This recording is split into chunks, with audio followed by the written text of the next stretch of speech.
मेरे सम्मानित साथियों, जैसा कि आप सभी लोग बहुत ही अच्छे तरीके से जानते हैं कि मैं एएस नोमानी हमेशा जनपद में जो भी सामाजिक कार्य है, इन तमाम मुद्दों को लेकर के हमेशा सरकार, शासन व प्रशासन तक इस आवाज को मैं बुलंद करता रहता हूं। जैसा कि आप सभी लोग जानते हैं कि जल, जंगल और पहाड़ और जनपद बांदा की केन नदी को बचाए जाने हेतु बुंदेलखंड इंसाफ सेना का 1 जून से भूख हड़ताल है।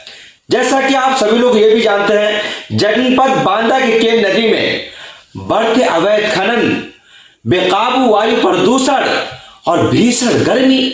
और लगातार बढ़ते जंगलों के विषय पर बुंदेलखंड इंसाफ सेना ने यह फैसला किया है कि हमें 1 जून से भूख हड़ताल पर बैठ करके और इस आवाज को बुलंद करना है और देश के प्रधानमंत्री जी से और प्रदेश के मुख्यमंत्री जी से हमें ये मांग करनी है कि जनपद बांदा की केन नदी में जितने भी सारे खनन हो रहे हैं, अवैध खनन हो रहे हैं, पूरे तौर पर इस खनन को 10 साल के लिए रोक दिया जाए। और जिस तरीके से जनपद बांदा में हर साल वन विभाग के माध्यम से करोड़ों पेड़ लगाए जाते हैं, लेकिन कभी भी ये पता नहीं चलता है कि करोड़ों पेड़ कहां लगाए जाते हैं। इस तरह के बहुत सारे ऐसे मुद्दे हैं जो जनहित के मुद्दे हैं, सामाजिक कार्य हैं ये, जिसको लेकर के मैं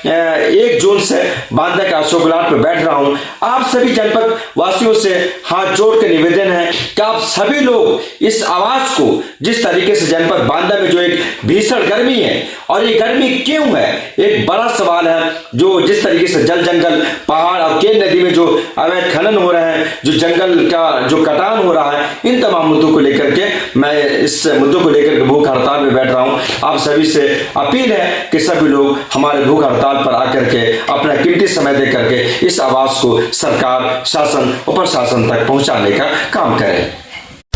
इंसाफ, संघर्ष, भूख हड़ताल पर